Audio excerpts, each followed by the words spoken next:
How to become a loving person. Pam and I just moved to Boston from Tucson, Arizona. We moved here last month.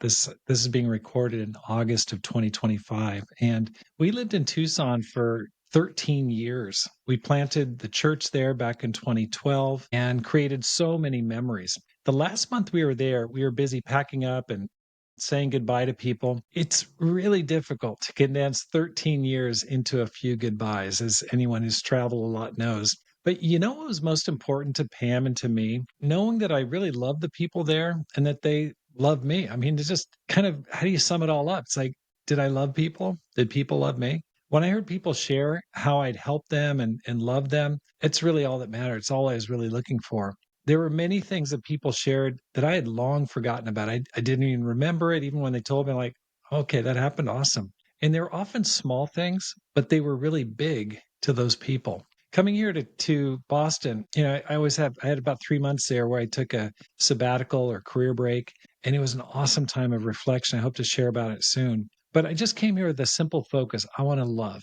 I'm just here to love. I want to love as much as I can. I want to learn as much as I can.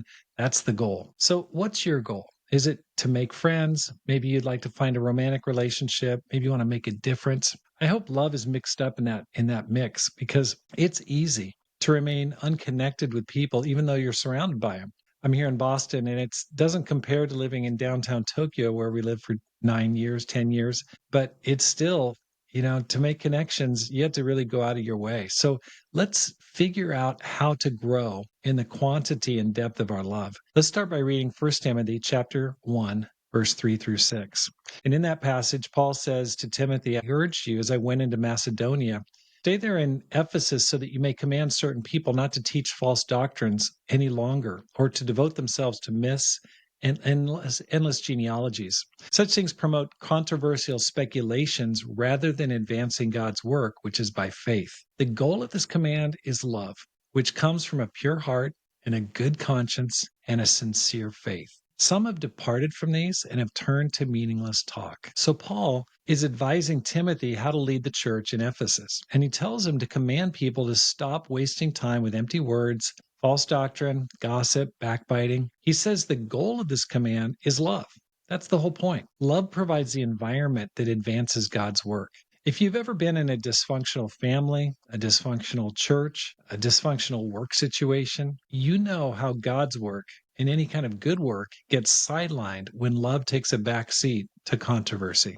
And love, like I said at the beginning, love is too general of a goal to approach it directly. It really has to be broken down. So, how do you become a more loving person? How do you experience more love in your heart? How do you change and grow into a person who's surrounded by loving people? Paul explains that love is like a tree that grows when it's in the soil of a pure heart, a good conscience, and a sincere faith. So let's go ahead and just break that down today by taking a look at these three aspects of the kind of environment that produces a loving character. So the first thing here is love comes from a pure heart. Now, let's just take a look at a proverb that I think ties into this concept. In Proverbs chapter 4, verse 23 through 27, the writer says, above all else, guard your heart, for everything you do flows from it. Keep your mouth free of perversity. Keep corrupt talk far from your lips. Let your eyes look straight ahead. Fix your gaze directly before you. Give careful thought to the paths for your feet and be steadfast in all your ways. Do not turn to the right or the left. Keep your foot from evil. So the Bible says, guard your heart because everything you do flows from it. Everything's connected to it. When you allow poison into your heart, it kills the love that wants to grow there. Now, the first way to keep your heart pure is to watch what you say. And that's a little counterintuitive. You're like, how would what I say, how would that create a pure heart? But he says, keep your words positive, faithful, upbuilding. Paul was pointing out to the meaningless talk and empty words of the people that were troubling Timothy there in Ephesus. So you really need to ask yourself, how are you doing in what you say? Are you loving people with your words or are you tearing them down? One decision that Pam and I made before we left Tucson was that we are going to encourage every person in our church, specifically who came to church. We spent several midweek services praising and thanking every single member and every person who was attending. Now, there were people in the audience that we'd had conflicts in the past, and I think any family situation you're in, you're going to have conflicts from time to time. I don't think that's abnormal. But there were a few people that we'd had funny feelings toward, and they felt the same toward us, maybe in the past. But we just made a conscious decision. We are only going to praise and encourage. We are just going to leave here appreciating every single person in this awesome church. And it was amazing because my feelings for those people really changed. And when they later had a farewell party for us, they were so loving and kind. It was just such a great farewell to the church there. And I just was just, it was just really, really encouraging. So here's my challenge for you. If you're listening or watching this, take a minute to say something positive about the next person you run into. Let's say you're listening to this at the gym. On the way out of the gym, go out and say at the counter, hey, thanks so much. I really appreciate it. I know you're always here. Thanks for the smile. Whether you're at work, whether you're in the gym, in class, or at home, maybe you're listening to this in your car. Next person you meet, deliberately take a second to say something encouraging to and really build that person up. Now, it can be as simple as, hey, I like your shirt. I'm glad you're here. Or, hey, you really lift my spirits, or I like your smile. But make a decision to use your words for good if you want to have a pure heart. The second way to develop a pure heart is let your eyes look straight ahead, fix your gaze directly before you. So the writer here, Solomon, is talking about, guarding your heart. From it everything flows. But he says, be careful what you're looking at because it's hard to be loving when you have no boundaries for what you allow your eyes to see. And I think that we got to go beyond just like physical seeing, but really what are the eyes of our heart locked into? And that could be something like shopping, money. Of course, sex is a big issue. The summer after I graduated from high school, I was dating a girl who had won a Miss Teenage America pageant. And needless to say, she was pretty.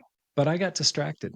Instead of focusing on her, I got focused on buying a 1965 Volkswagen. Now, this is like 1983. The car was almost 20 years old. I paid $1,100 for it. And then the same week I bought it, the engine blew. So I paid 1,100. It was all the money I had. And then I'm driving down the road. Like a few days later, engine just blows, smoke coming out the back. It was nasty. And so I spent that summer working full time to buy and then rebuild that car. I was so obsessed with that car. I literally would work 24-hour shifts at the county fairgrounds, picking up trash just to earn money. Now, back in the day, this was the 80s. I think I was earning $4.50 an hour. I think that's what the pay was, minimum wage. So I would just sit there and I'd just think, okay, if I work 24 hours times 425, that's almost $100. Okay. And I would do that. And I would just drive home. I was driving my parents' truck. I would just kind of be weaving on the road, getting home, just praying. I wasn't a Christian at the time. I was just praying God help me get home safely. But I was just trying to pick up the cash just to earn money to pay for this 20-year-old car. My eyes were on that car and definitely not on my girlfriend. I didn't take her out much. I didn't call her much. And guess what? Guess what happened? She dumped me at the end of that summer for someone who's willing to pay attention to her. So, not a big surprise. I'm sure you're listening and go, that doesn't shock you. But my focus was way off. What are you focused on? Where are your eyes looking? It's hard to love when your eyes are focused on the wrong thing. Okay, so let's go back to our key passage here from Timothy. He says, love comes from a good conscience, a pure heart, and a good conscience. So let's take a look at that second aspect. When you guard your heart and you start cultivating a pure heart, it leads to a good conscience. You start feeling peace of mind. It's hard to feel loving when you know that what you believe and the way you're living are in conflict. If you've ever been in sin and you knew it, and you felt guilty, you know what it's like walking into a fellowship or a social situation. You don't feel strong. It's not like you're feeling like, oh, I just really feel like giving right now. You're hiding. You're covering up. There's something that you're ill at ease about because you're hiding something, and it keeps you from really having the freedom to love people like God intended. So having a bad conscience will keep you chained up. It'll keep you locked down, and it'll keep that love from really flourishing because you feel like a fraud and a faker. Maybe that's how you feel right now. You just go, man, I'd like to be more loving, but I just feel so bad. If you'd like to improve your peace of mind, take some time to talk to someone about what's going on in your life. There are always going to be gaps in our life and doctrine. I don't care who you are. I don't care if you're Mother Teresa or you're someone else. There's always going to be gaps. No one is like perfectly like Jesus. But acknowledging those gaps goes a long way toward creating a good conscience and closing that gap.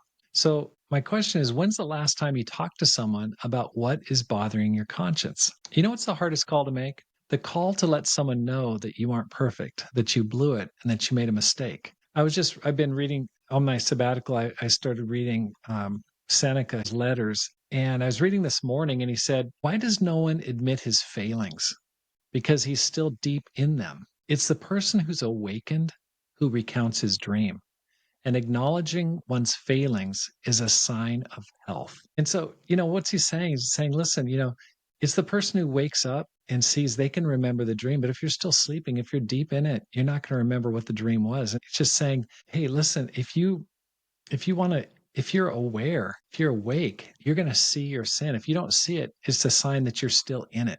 I have a discipling relationship with someone that I talk to regularly, almost weekly, and I hate it. This is a person, I hate it when I've got a sin that I need to confess, and I know I'm probably going to talk to this person, whether it's lust, whether it's doing something stupid or saying something stupid. I frequently do that, or when I was sharp in my tone with my wife, Pam, or anything. I mean, it could just be any number of different things. I don't want to make that call. I just don't. I just think of things why, oh, I'm busy, I'm doing this or that.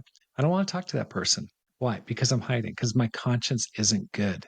But my conscience also bothers me at the same time. And because I don't have a good conscience, I go, there's something I feel uneasy. But what Seneca is saying here is really encouraging.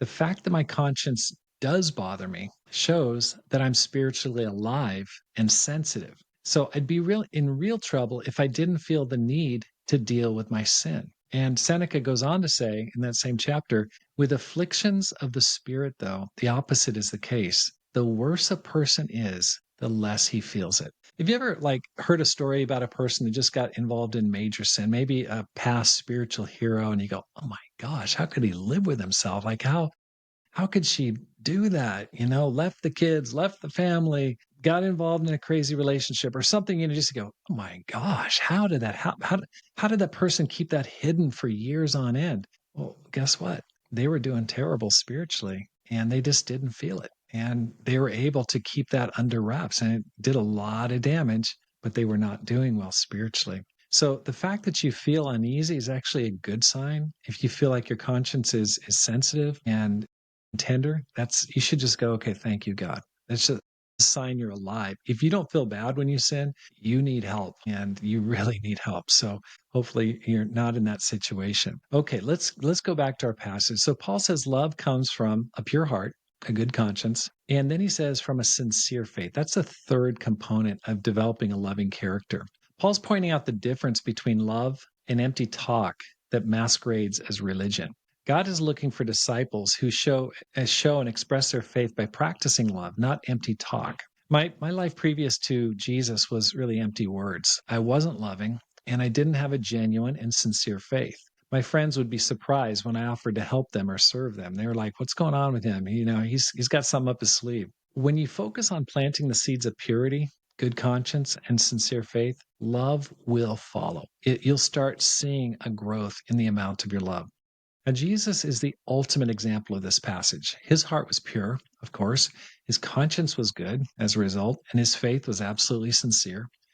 And it revealed itself through love and sacrifice. In a passage I love so much, Romans 5, 6 through 8, Paul says, you see, at just the right time when we were still powerless, Christ died for the ungodly. Very rarely will anyone die for a righteous person, though for a good person, someone might possibly dare to die. But God demonstrates his own love for us in this. While we are still sinners, Christ died for us. Every week at church, if you're a churchgoer, we remember the one person who consistently hit the goal of loving. I mean, that's why we go, because there's this one guy named Jesus and he's loving 24, and he showed it by giving his life for those people who aren't so loving. And that's why Jesus told us to take time every week to remember his life and his death. It reminds us of how much we're loved and inspires us to be a lot more loving. Again, look at what Seneca, the Stoic philosopher, wrote. Now, kind of blows my mind because Seneca was born, I think, right around the same time Jesus was born. I think he was born in 4 BC. Just so different place. I think he was born in Spain, different part of the Roman Empire, but same time. And look what he writes. It's really powerful. He says, happy the man who improves other people, not merely when he's in their presence, but even when he's in their thoughts. And happy too is the person who can so revere another as to adjust and shape his own personality in the light of recollections, even of that other. A person able to revere another will thus soon deserve to be revered himself. Choose someone whose way of life, as well as words, and whose very face, as mirroring the character that lies behind it, have won your approval. Be always pointing him out to yourself, either as your guardian or as your model. There's a need, in my view, for someone as a standard against which our characters can measure themselves. Without a ruler to do it against, you won't make the crooked straight. So, what's he saying? He's saying, listen, you need a role model so that you can see Jesus, he's the ruler. And here I am. I'm kind of bent. I've got major problems, but without that ruler, the perfect love constantly, it's hard to make a change. It's hard to know, okay, in what areas do I need to grow in? Now, wouldn't it be awesome to be consistently loving as a person? How amazing it'd be to known as an extremely loving man or woman.